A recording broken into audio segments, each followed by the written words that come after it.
As always, we appreciate your support of Malaprops, independent bookstores, even during times when you may not be able to join us to shop in the store.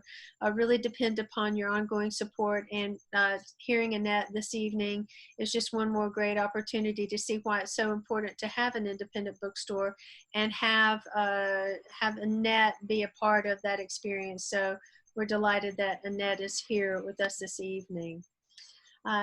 Annette Saunooke Clapsaddle is an enrolled member of the Eastern Band of Cherokee Indians, also acronym EBCI. She holds degrees from Yale University and the College of William and Mary. Her work, Going to Water, won the Morningstar Award for Creative Writing from the Native American Literature Symposium and was a finalist for the Penn Bellwether Prize for Socially Engaged Fiction. She is co-editor of the Journal of Cherokee Studies and also serves on the Board of Trustees for the North Carolina Writers Network. It's my pleasure to introduce Annette Saunooke Clapsaddle to you all this evening. Thank you for being here, Annette. Yeah, thank you for having me. I really appreciate the opportunity that Malaprops has given me tonight.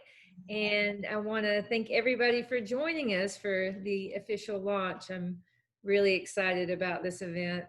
I thought I would start with reading the prologue from Even As We Breathe, because it certainly sets up not only the place, but our narrator, County, as he reflects on his life. So I'm going to start there. About the place, when I take you there or when you find it on your own, just know that what the old folks say is true. This land is ours because of what is buried in the ground, not what words appear on the paper. But also know this, what is buried in the ground isn't always what you think. It's just the beginning. It's the beginning of the story, the beginning of all of us who call ourselves Homo sapiens. Fitting, I guess, that what I found buried, just as I was trying to figure out how to become a man and still be human, was the very thing that threatened to take it all away. Just when I began to see what taking control of my own life might look like, I realized I was not who I thought, and neither was this place. That summer in 1942, when I met her, really met her, before I found myself in a white man's cage and entangled in the barbed wire that destroyed my father, I left the cage of my home in Cherokee, North Carolina. I left these mountains that both hold and suffocate and went to work at the pinnacle of luxury and privilege, Asheville's Grove Park Inn and Resort. I guess I'd convinced myself that I could become fortunate by proximity, escape Uncle Bud's tirades and my grandmother Leishy's empty kitchen cabinets just by driving a couple of hours up the road. It sounded good to tell folks I was raising money for college, but the truth was I didn't know what I was doing. I just didn't want to do it there anymore. And if I stayed any longer, I would become rooted so deeply I might as well have been buried. My plan didn't quite work the way I thought it would. When I got to the resort, I mostly stayed outside, cut the trees, mowed the grass, and helped to dig the holes that would sink signs and posts for barbed wire fences. Music occasionally seeped from the ballroom, but was muted by thick lead-paned windows before one note ever reached the perimeter of the property. That's where I first found the bone. I was on my hands and knees pitching rocks and digging holes. It was just as the inn, like its music, was becoming dulled by wartime restrictions and hushed by lead bullets. The prisoners, who were actually diplomats and foreign nationals, treated more like guests, weren't really known to me yet. That little girl, God bless her soul, had barely even stepped foot on the property, and I was still as free as I would ever be. I squatted there by the fence along the boundary of the Grove Park property and grasped the bone by its middle, pointing both ends upward, studying its curvature. A bent bauble for my idle adolescent hands to fidget with in the absence of a ball stick or a soldier's rifle. I can't recall playing with many toys as a child. That's probably why the bone spoke poetry to me as a young man. It was smooth and porous, its slight C-curve angled in motion, calling to be grasped, used, a weapon at least in some primitive function of strength, like a subhuman scythe, though innately human, maybe even the very core of humanity. And now, as I recall the moment out loud, it was an embarrassing indulgence of make-believe for a 19-year-old. It's all right to laugh. I don't blame you. Such an extraordinary object to be inside flesh. It was wholly earthen, not sterile or cellular. It was natural in a way we pray our body is not, momentary, seasonal, destined for expiration. The bone had lost its story, petrified into a mere alkaline deposit, transient and nameless. I was immediately spellbound by this calcified opportunity to embrace a remnant of a life's existence in one hand, dry it, dust it, preserve it, and listen. Buried by a story, and I was the only one on this earth privileged to hear it. County, it seemed to coo my name like the beautiful girls of my daydreams, the ones who never took interest in boys like me. Just as I was yet to know of a certain beautiful girl's power, I was yet to understand the power that bone would wield over my life. I was yet to know how much more I would risk for her, for it. I am bits and pieces of the people I meet, my teacher once told me, though more accurately, I am of people and places and creatures. And so, because of that summer and that war and that small hollow relic, I am bits and pieces of a grand estate and a half-tamed primate and a dozen accents and a missing girl and a fearful girl and all the trees and mountains and asphalt in between. And you, well, I reckon you will be too soon enough. Knowing that she is now gone from this earth, all I am left to do is wonder what remains of her here. For me, for anyone who knew or didn't know her, what happens to the memories? How long do they survive? I can still see her dancing, head thrown back, laughing. If there's one thing old age has taught me, it's that there are many kinds of love. She taught me that sometimes we feel many different kinds with one person. And now it seems possible that love is the only thing that will outlive us all, but only if we continue to tell its story. Thank you. I think that definitely prompted a wonderful comment and a question about voice. And this is a question from Heather. Heather says, County has such a compelling voice, gentle, lyrical, and yet teenage boy goofy and awkward. How did you capture this so well, or what was the inspiration for County's voice? Thank you for that question, Heather. Voice was really important to me when I started writing this manuscript. I learned a lot from my first go at a novel and knew that I wanted to get the voice right before I could focus on the plot.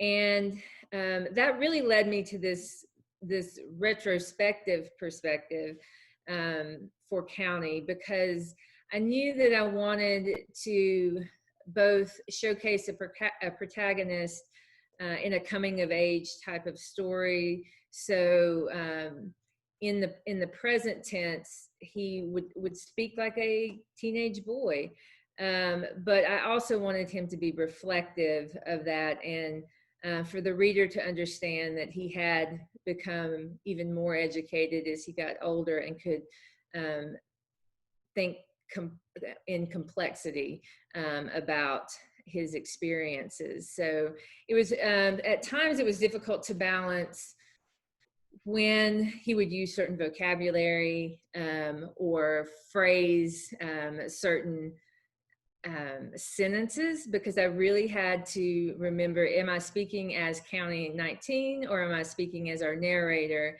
who was looking back at his life? And I wanted to showcase both, and I hope that I did that.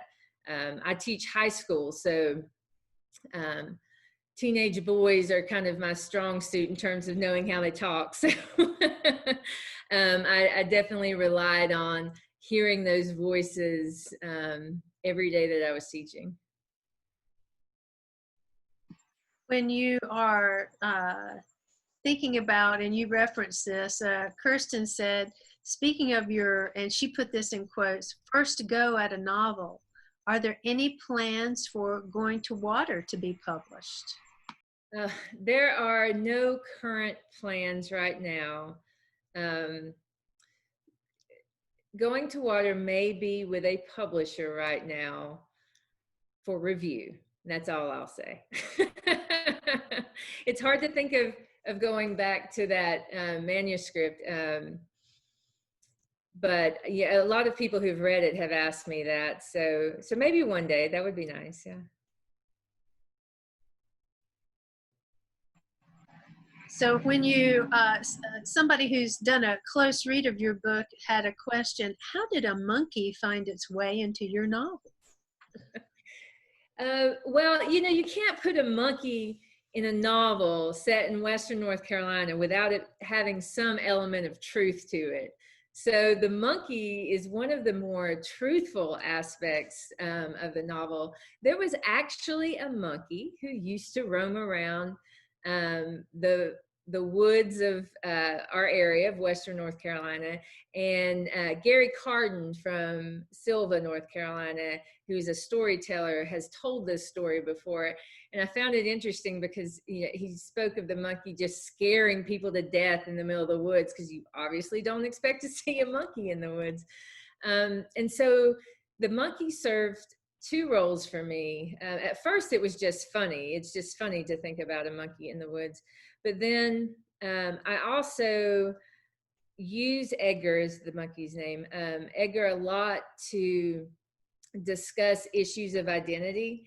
And Edgar is liberated from a cage with the circus because, and I wouldn't even say his owner, but the easiest way to say it, his new owner, Zadzi, thought of his own family being in the stockades during the Indian removal, during Trail of Tears that most people know it by.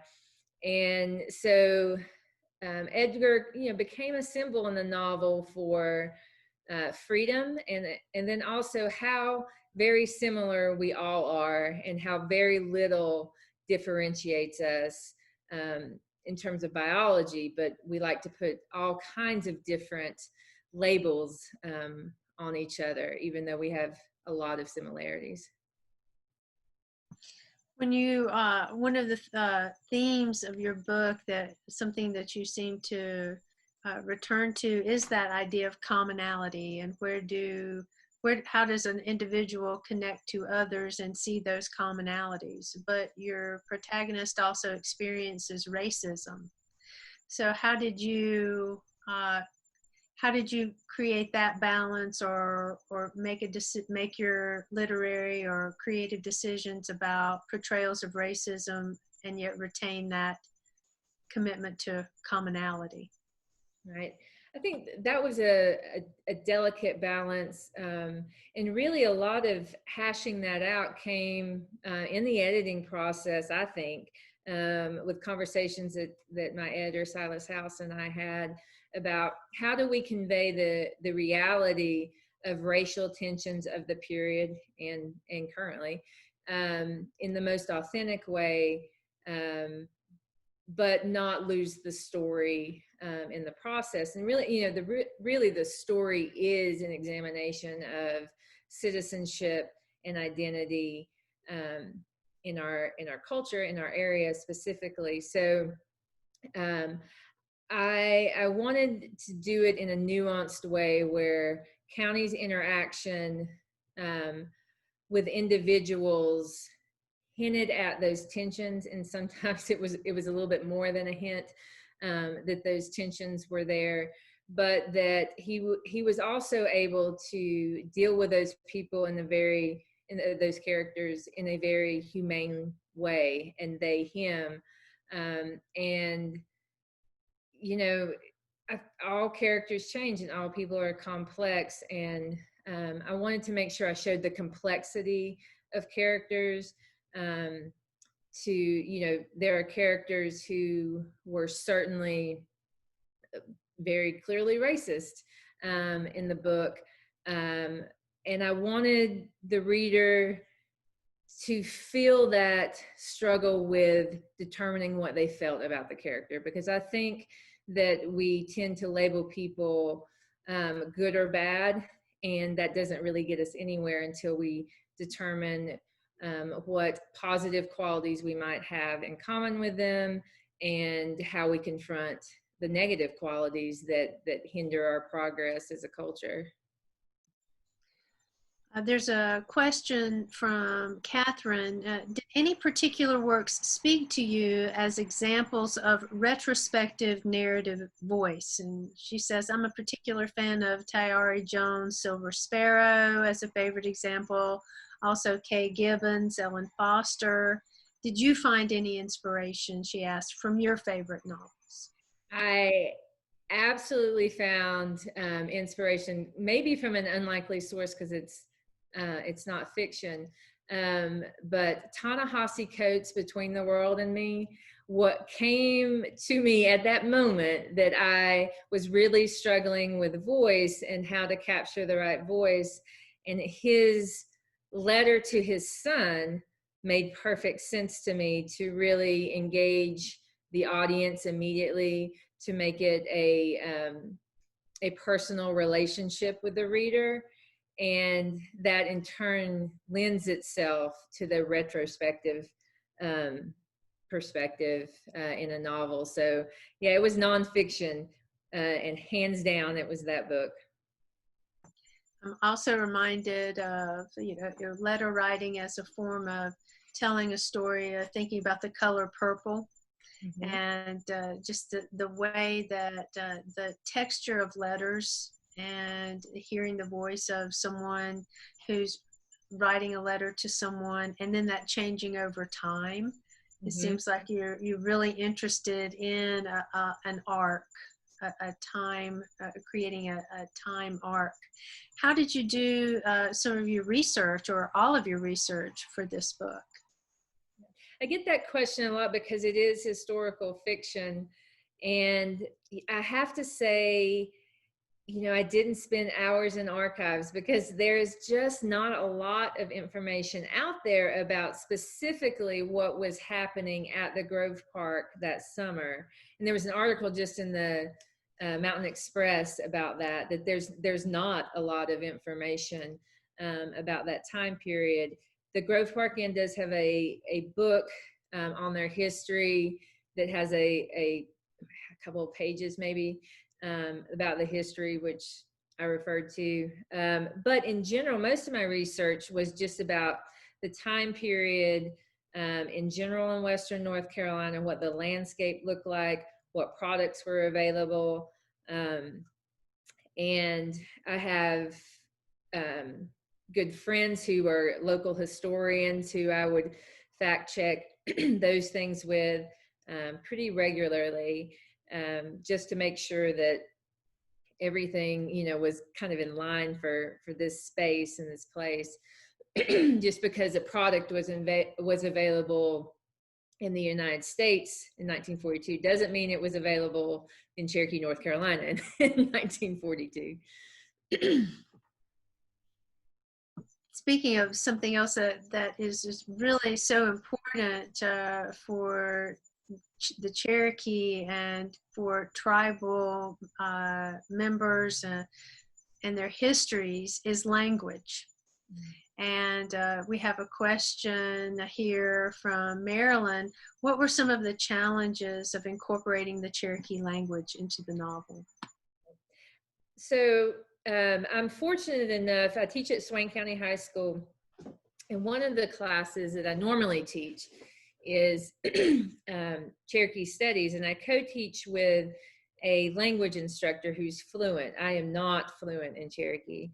And so I have the advantage of having a few people in my phone that I can ask about translations. But the uniqueness of Cherokee, and I'm sure this is probably true with other languages, is that I can ask one speaker how to write or say this word in Cherokee, and it may be different than the second speaker I ask. There are some discrepancies. Some of them are just dialectical discrepancies based on which community they're from. But I did not want to get it wrong. That I feel a lot of responsibility to make sure that the Cherokee language is correct in the book. So I usually ask two sources at least. If they agree, then I feel pretty confident.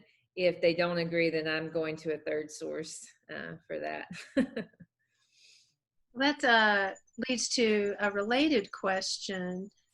What has been the reception been within the Eastern Band for your novel? Of course, one of the things that you seem to really emphasize is Indigenous peoples are not monoliths, and there are communities and different groups, bands. There's a clan structure in many that characterize many nations.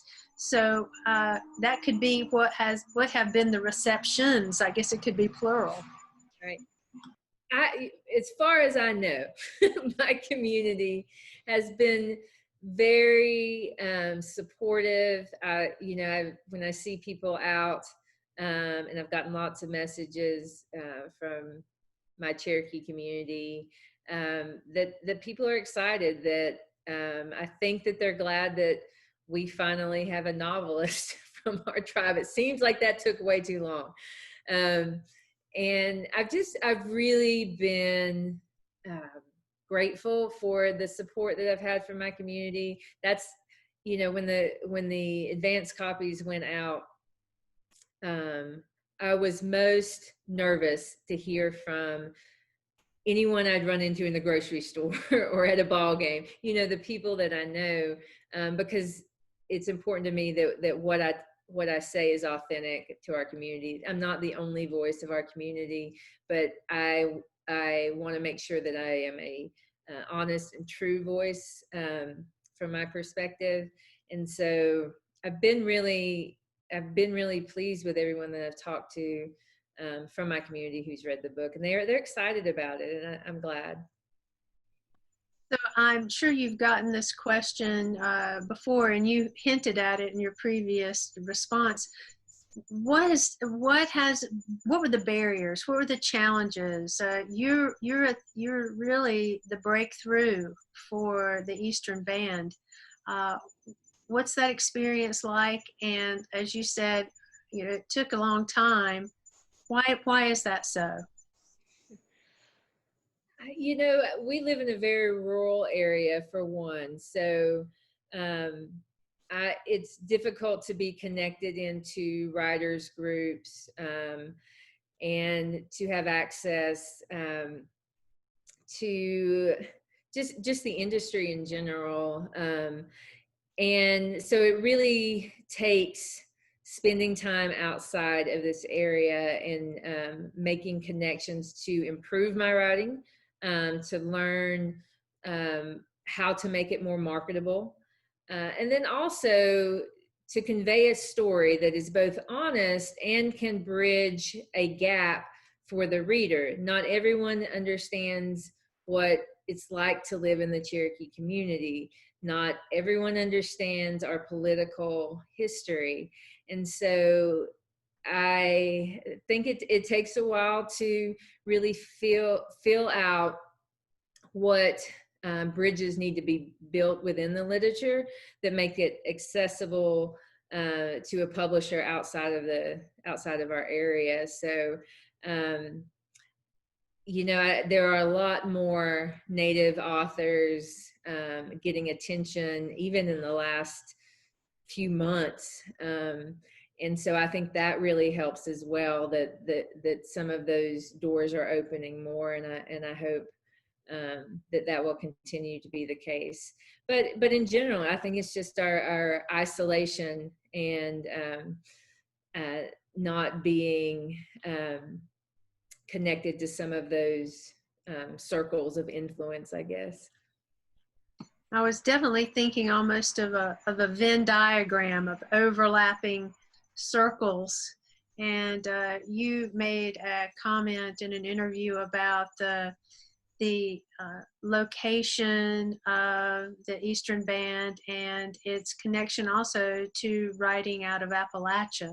Mhm. So where do you see that overlap? And then where do you see those distinctions? Yeah, that's a great question. I was just thinking about kind of a similar image when I was answering that question. It has been incredibly important for me to be part of the Appalachian writing community. And we can talk more about this, but this book wouldn't exist without Hyman Settlement School and the Appalachian Writers Workshop and all of those wonderful writers. Um, and so when we look at literature from Appalachia and from Cherokee, both are heavily influenced by place, by the environment, by how the environment plays into the story. And I think those similarities, are very prevalent in both worlds. And importance of family. Those things are important in both worlds. And, in terms of economics, we're all in the same boat, and have been for generations. The differences can sometimes lie in cultural values, not always, but sometimes cultural practices and values of the Cherokee may not be exactly the same of Appalachian culture. But in general, there's far more in common between the cultures than there is different. And then so you have Cherokee culture, which is tapped into greater Indian country and is involved in, especially if we're speaking contemporary, is involved in those political movements. And then Appalachian culture is involved in those political movements. So sometimes those are not always, the same. But again, the similarities far outweigh the differences. I imagine that this book for many people will be an introduction to exactly what you're talking about, ideas about culture and place, and even challenging some ideas that they may have or stereotypes that they may have. That's a lot of responsibility, and it sounds like you have embraced it fully and robustly, I would say. There'll be a lot of questions I know about process this evening. One of them has to do with the editorial process. And this is a question from Heather, what were some of the editorial suggestions that Silas House made that you feel made your novel even better? Everything Silas said made my novel better. um, so I always share this. He's probably tired of hearing me say this, but working with Silas as an editor is like having my own personal MFA with Silas. He will, his process is, Annette, this doesn't seem to be working. Here's the reason why this is not working, and here are some suggestions to fix this. I mean, it's like the most beautiful process a writer could ask for. But specifically to answer your question, he really pushed me to make sure, as we talked earlier, that I was conveying what the racial tensions would be at that time. Sometimes I get so used to knowing what they are that I wasn't always showing what they are. And so we did work on that. And then I will say the thing that stands out the most to me is the way the ending came about. We worked and talked a lot about the ending and where we wanted to end the novel. And in the tweaks that we made along the way, it just became obvious by the end. But I absolutely credit him for helping me to end the book in the way that I did. Would you mind reading the second part that you'd chosen? Sure. So great. Thank you. This is chapter 2. And this is right before County leaves for the Grove Park. And Bud referenced here as his uncle that he lives with part of the time. Bud is not a lovable character early on, so you'll understand why. Bud had one more job to scrounge up before I left for the summer to work at the Grove Park Inn in Asheville. And though he would never admit it, he needed me. Bud and a few of his cronies had managed to covertly fell several trees following a major storm, but were unable to convince the remaining railroad bosses to haul the load to the lumberyard. The river, with its infinite ability to expand and contract due to the cloudburst or man's manipulation, offered the only solution. They would burden the beasts that had been retired to farming life and drag the load to the Tuckasegee River. They'd dam it, anticipating the expected summer rains, and wait for the push.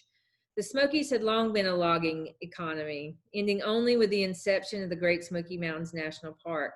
I had mixed feelings on such and probably harbor more distaste for the industry in my later days, but back then, logging was just another way to survive. Bud made what semblance of a living he could out of those woods.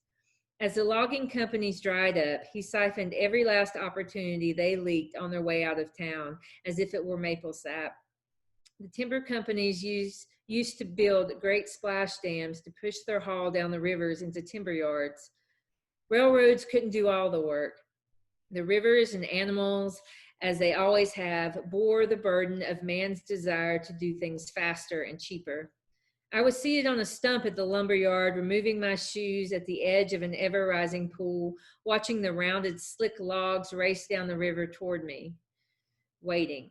My job was to be a river hog. Gas money, Bud reminded me. About time you get off the teat. Yeah, just try and relax, Thomas, a man I barely knew nudged me. Ain't no big deal. Little did I know I'd hear those words again in only a matter of weeks. Just try and relax. It took me a while to understand why suspicion would feel so much like drowning. I know now it was those words that connected the sensations for me. It was those words that would outlast the men who spoke them. But I'm getting ahead of myself. The log runners, those skilled, balanced men who spun endlessly on the glassy logs, prodded them into alignment, had left with the last whistle. I knew with my foot useless as it was, and well, to be honest, my body useless as a whole, I could never maneuver the way they had. I could swim, though. I could swim for hours. Surely I could push the few dozen poles with their stalls from the pool's rim, and if need be, wade among them. I needed the money, not just to put away, but to make sure I had the necessities when I got to Asheville. Places like that'll make you pay for your uniform before you even clock in. That's how you become more of an indentured servant than free will staff, and I couldn't let that happen. Bud gave no direction on how to accomplish the objective. He told me where to wait, where the logs should rest, and to keep my mouth shut about the splash pool to anyone. The logs rushed down the river in a collective heap, fast and bulging from the waters like dark storm clouds mounting. I immediately felt my pulse quicken, and I turned momentarily considering leaving this impending mess to Bud alone. How could I corral such a force of nature? It was obvious I would never be able to swim between the poles that I had imagined. I would need to, at the very least, mount them on all fours to float among them. I've tried many times to recall what happened next, but much of it will forever be blackened from my memory. Here is what I know. I was wet, head to toe, submerged in the frigid spring waters. I felt slick bark on my fingertips and managed to pull my torso atop an undulating log until I became nauseated from the pressure against my gut. I found some sort of strength, some sort of urgency that pulled me into a straddle position, and then I made the mistake of trying to stand. This lasted no discernible time because the balance of my memory is veiled by water and darkness and desperation. I've had a similar sensation when I drive beneath a bridge in a rainstorm. There's a brief void of silence, and then everything rushes in again. In this case, the void was when my head dipped below the water, suffocating my senses. Logs were coming faster, and the pool was rimmed 3, sometimes 5 deep. To reach the bank, I would have to scramble over multiple rows of huge trees. I ducked beneath the surface as each new wave came, fearful that the next time I tried to emerge, there would be no space for my body or that space would be swallowed, crushing me. I couldn't see a thing beneath the surface, the water reddened with clay and frayed bark. I was blind. Calling for help was a waste of time. The skeleton crew of men was stationed elsewhere. My survival was my own. I forcefully pushed my legs downward, propelling my torso above the surface as far as I could, like a trout gasping in silted waters. I inhaled deep and sank just as quickly as I had risen. And then I swam. I swam as hard and as straightforward as I could manage, knowing that coming up for air was no longer an option. Logs loomed overhead, blanketing the surface and blocking the sunlight. I swam until my lungs no longer held, and I expelled a burst of bubbles, what I felt was surely my last contribution to this earth. I waited for my body to rise and rest beneath the barrier of wood, having nothing left to breach it. And just as my body began to rise, my fingertips sank into soft mud. I had reached an edge. I could stand. I clawed my way up the receding bank until my face rested on grass and air once again filled my lungs. I tried to blink my eyes open, but they were stung by the splinter remnants and fresh light. I'm unsure how long I lay there, but it was Bud's voice I heard first, followed shortly by other men's. They were laughing. He was not. "Get up," he roared, rolling me over with his boot and pointing the way to his truck. I never saw $1 from that day, and we didn't speak again until I returned to his cabin one last time before leaving for Asheville. This was all I needed to assure me that if I stayed, if I became Bud's dispensable errand boy, I would die young, if not physically, most assuredly spiritually. My father had not died for his country, merely to have his son die for someone else's pocket change. Well, that was so evocative of the danger and the almost a premonition in a sense. And I think that gets to a question that we have from Norma about the dynamics of labor and of the times that you chose in which to write this book. So her question is, what was happening in Asheville in terms of social dynamics in Western North Carolina generally at the time in which you wrote and in which you contextualized the book? And what was there a specific incident that was a spark to your whole book? You know, I think about that kind of in two different ways. The incident itself was the history of the Grove Park housing access diplomats as prisoners of war. And it was when the movie The Monuments Men came out, there was an article in the Asheville Citizen that spoke about how the Biltmore House housed works of art there, and then it talked a little bit about the Grove Park, and that's where my brain started thinking about the complexities of citizenship and identity placed within a wartime period. So we really question how we define citizenship, especially if we are at war. And so I really started thinking about the story because of that historical setting. And also, of course, during that period, you have certainly issues of segregation going on in Western North Carolina. I had lots of conversations about what it looked like in Asheville compared to what it looked like in Cherokee. If you see signs in Asheville that would say whites only, for drinking fountains and things like that we've all seen those images of. And then what that looks like when you're in a community that is the Cherokee ancestral homeland to begin with. And so there's a little bit of difference going on in those two settings, which I found interesting. And which, when County goes to Asheville, I feel like he faces racism in a much more abrupt way when he goes to Asheville, because it just plays out differently in a city like that. So I think all those things were on my mind.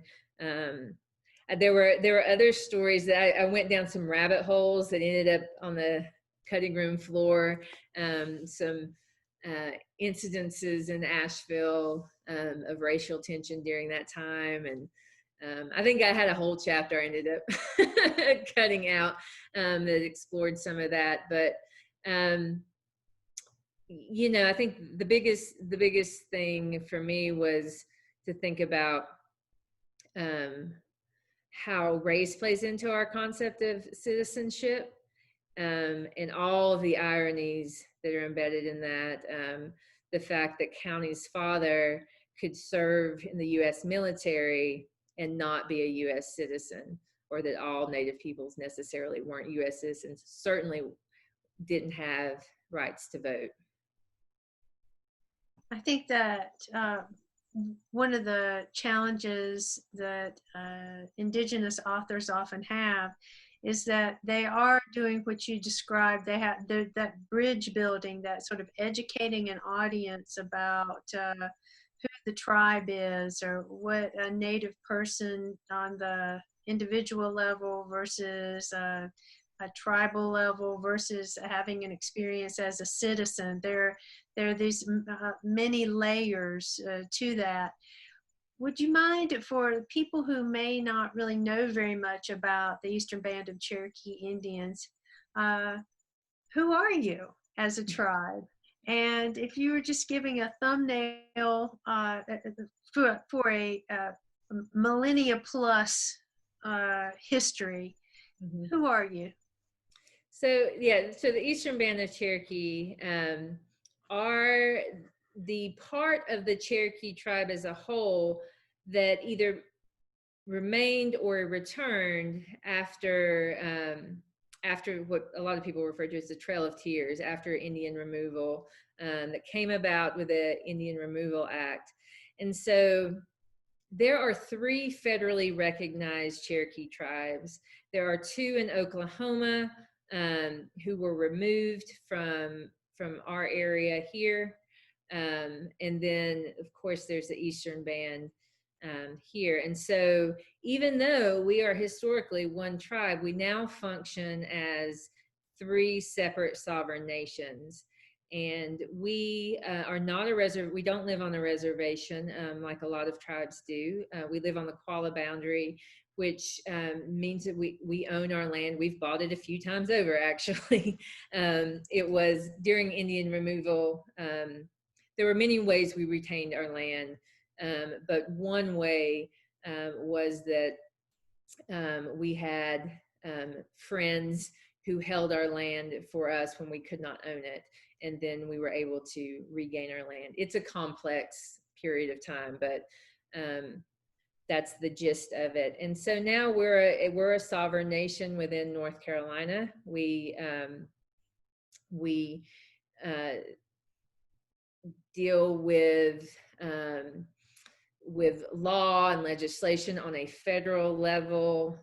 We work in concert really with the state of North Carolina and our county governments, but we exercise our sovereignty by dealing mostly with the federal government. And we're also a community. The Qualla boundary kind of stretches across several different counties, but the seat of the Qualla boundary is in the town, I guess you'd say, of Cherokee, North Carolina. But we have part of the Qualla boundary is technically in Snowbird near Robbinsville. So it's a little bit complex in terms of geography. And then, our enrollment is based on ancestry, and if we prove lineage back to one of the governmental roles that was taken. So does that answer the question of who we are? It's hard to answer that.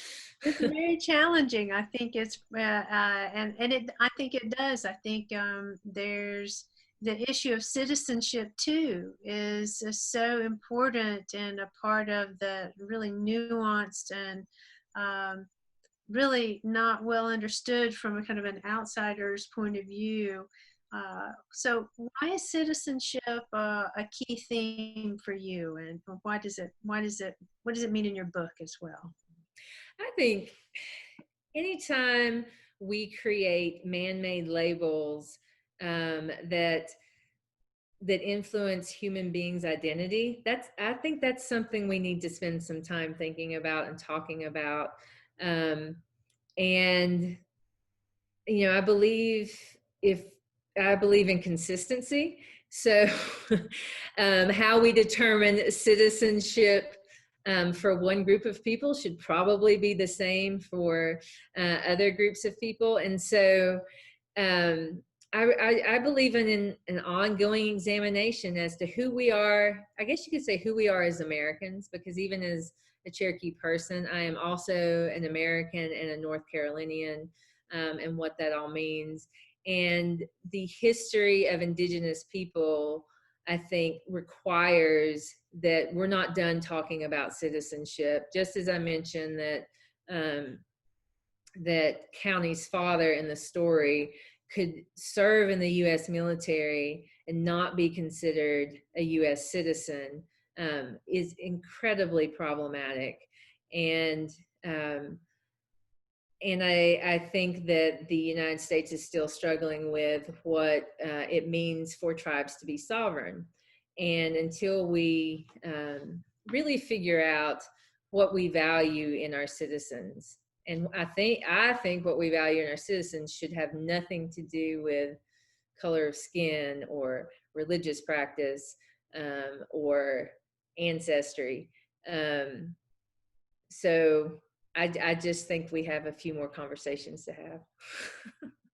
Well, it certainly generated a couple more questions. And Deborah says, but within your family, Annette, what generation became U.S. citizens and when? Oh, well, that's not fair. I don't deal well in dates without notes. Um, I mean, let's see. Let me think about this a second. While you're thinking, why not buy you some time?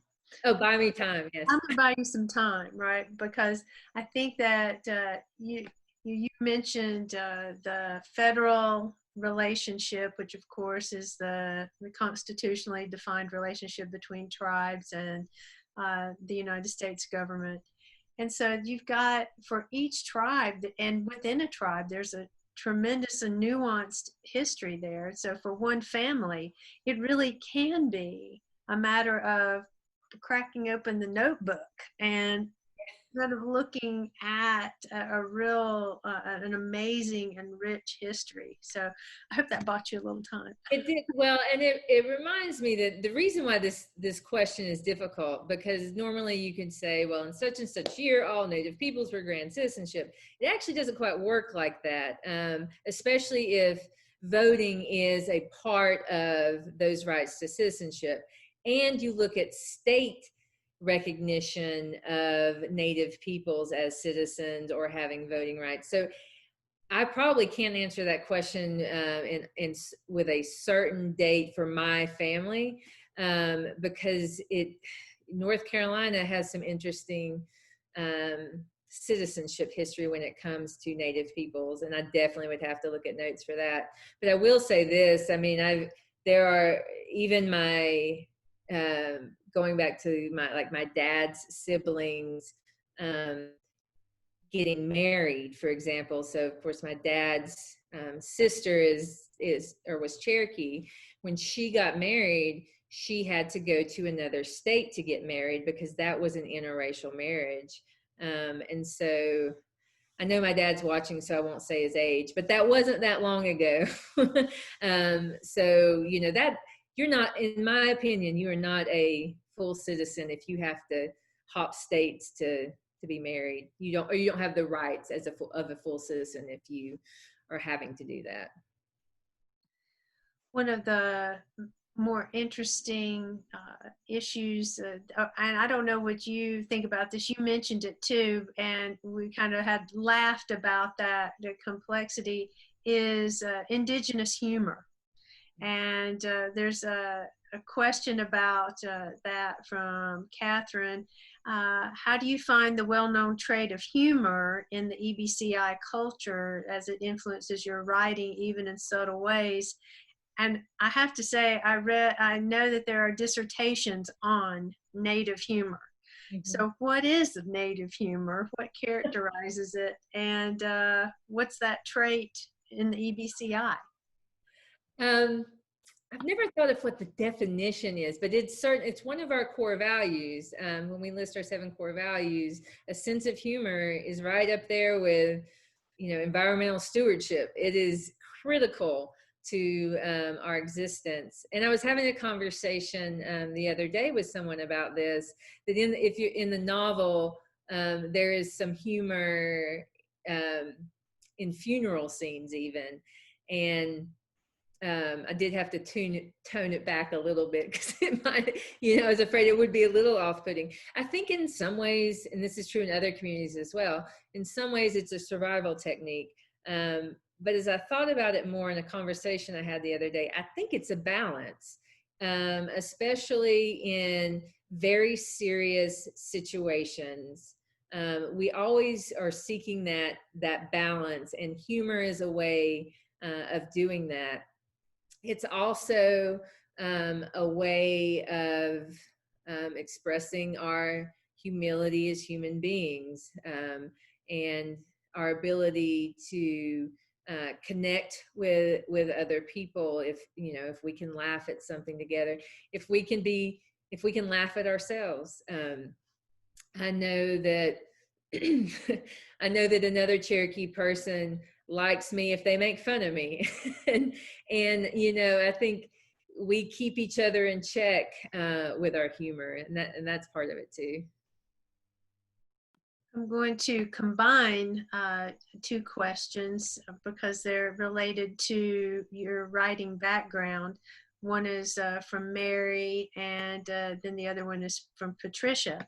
So Mary's question really has to do with your book being the first book you wrote and how that shaped the second book you wrote, this one, Even As We Breathe, and with whom did you study writing? And then the combo is you've got degrees from William and Mary and Yale. You could have easily been a part of the outmigration from Appalachia.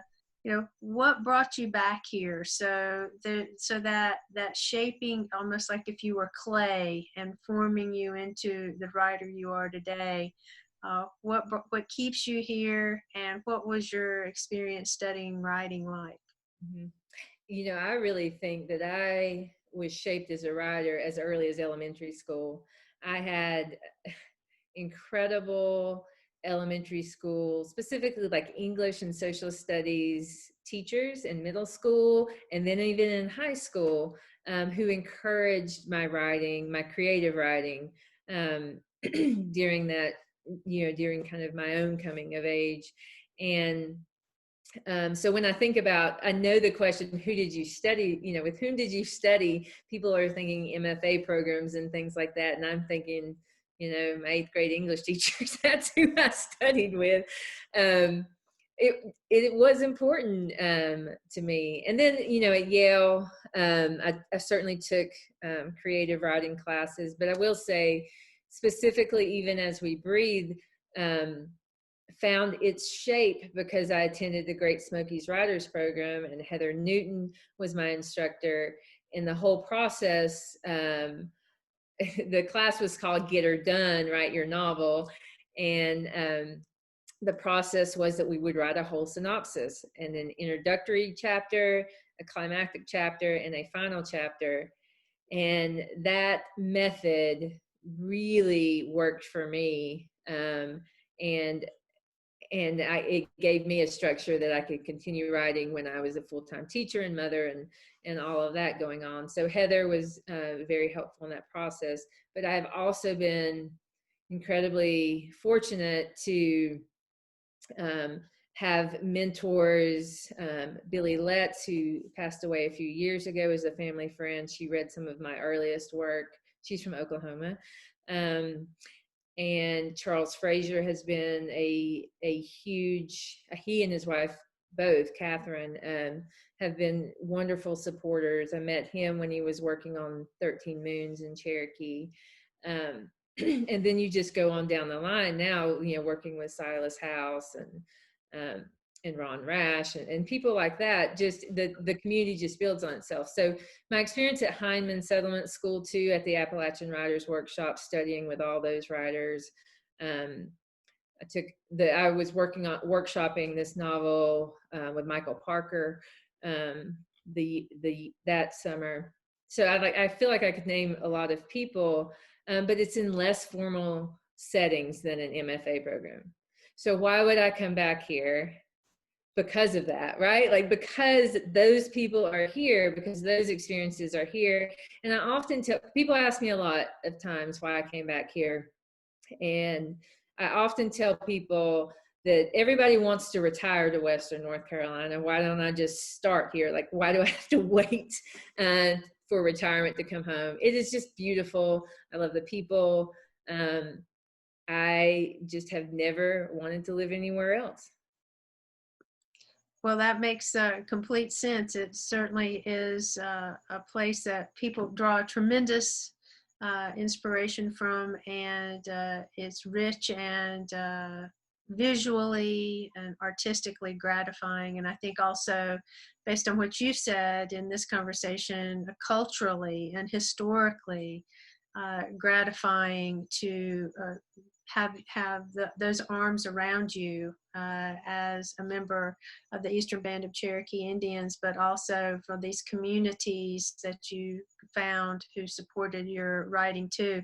And shout out to teachers, right? Like yourself. I used to be a public school teacher too, and I definitely say that as a child, for me, my public school teachers were probably the most lasting influences in my little life. And so I really appreciate that you've chosen that profession as well as, of course, your writing career.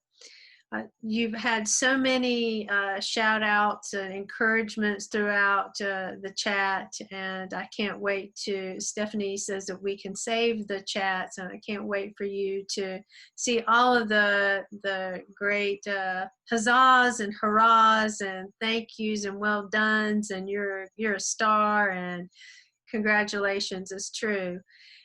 And we're at the top of the hour, but I definitely wanted to, we talked about this, to get your suggestions if people, what they might want to read that you love, or a few books that you think are really important, maybe formative in your life, or something that's just on your mind. Yeah, so I think there are a lot of great books out right now that I definitely wanted to mention, and then I'll kind of backtrack. But right now, I've just finished some local writers: David Joy, "When These Mountains Burn," Leah Hampton's short story collection, which I don't know if I can say. F-face in case any of my students are watching. Those are both just extraordinary reads. And of course, Ron Rash even has his collection and novella out in the Valley right now. I've just been trying to burn through those. And Carter Sickles, The Prettiest Star, I'm in the middle of that right now, which is beautiful. And then in terms of native lit, there are two that are top of my list after I finished Carter's book that I'm really excited about. Kelly Jo Ford's Crooked Hallelujah. She's Cherokee Nation. And David Wyden's Winter Counts. I believe he's Lakota. Both of those sound wonderful, that I'm really excited about. In terms of my own influences, Louise Erdrich and Tayari Jones are heroines of mine. I adore their work.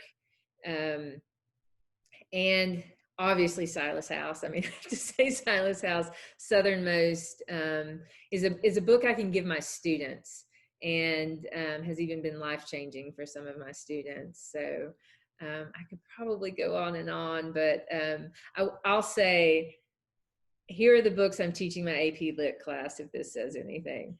Invisible Man, Beloved, Between the World and Me, um, um, God of Small Things. Those are the ones that I can remember right now.